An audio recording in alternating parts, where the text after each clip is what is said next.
how does your philosophy translate itself into the world of politics? Now, one of the principal achievements of this country in the past 20 years particularly, I think most people agree, is the gradual growth of social protective legislation based on the principle that we are our brother's keepers. How do you feel about the political trends of the United States, the Western world? The way everybody feels, except more consciously. I feel that it is terrible, that you see destruction all around you, and that you are moving toward disaster until and unless all those welfare state conceptions have been reversed and rejected.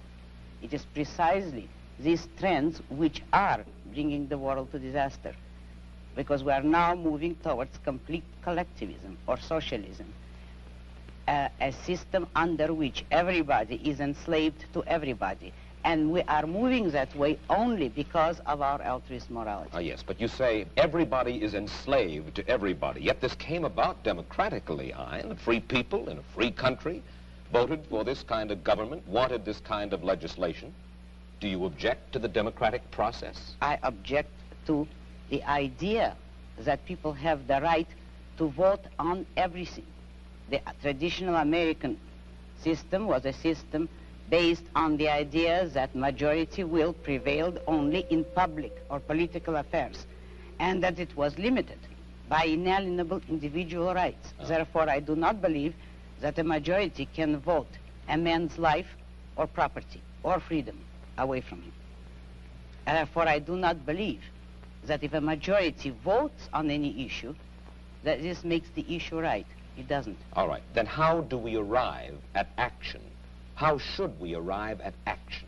By voluntary consent, voluntary cooperation of free men, unforced. And how do our leaders arrive, how do we arrive at our leadership?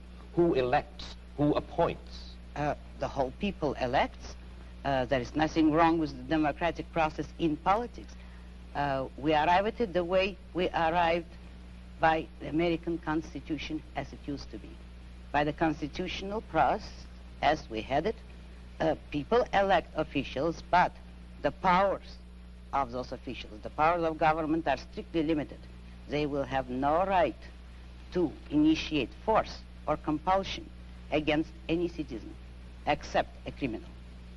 Those who have initiated force will be punished by force, and that is the only proper function of government. What we would not permit is the government to initiate force against people who have hurt no one, who have not forced anyone. We would not give the government or the majority or any minority the right to take the life or the property of others. That was the original American system. When you say take the property of others, I imagine that you're talking now about taxes. Yes, I am. And you believe that there should be no right by the government to tax. You believe that there should be no such thing as welfare legislation, unemployment compensation, regulation during times of stress, certain kinds of rent controls and things like that. That's right. I'm opposed to all forms of controls. I am for an absolute, laissez-faire, free, unregulated economy. Let me put it briefly. I'm for the separation of state and economics, just as we had separation of state and church, which led to peaceful coexistence among different religions after a period of religious wars. So the same applies to economics.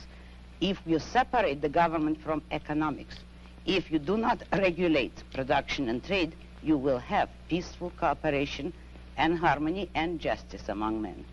I think that you will agree with me when I say that you do not have a good deal of respect for the society in which you and I currently live. You think that we're going downhill fairly fast. Since you describe it as happening in your novel Atlas Shrugged, do you actually predict dictatorship and economic disaster for the United States?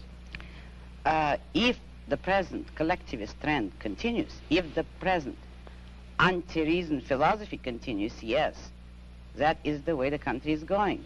But I do not believe in historical determinism, and I do not believe that people have to go that way. Men have the free will to choose and to think.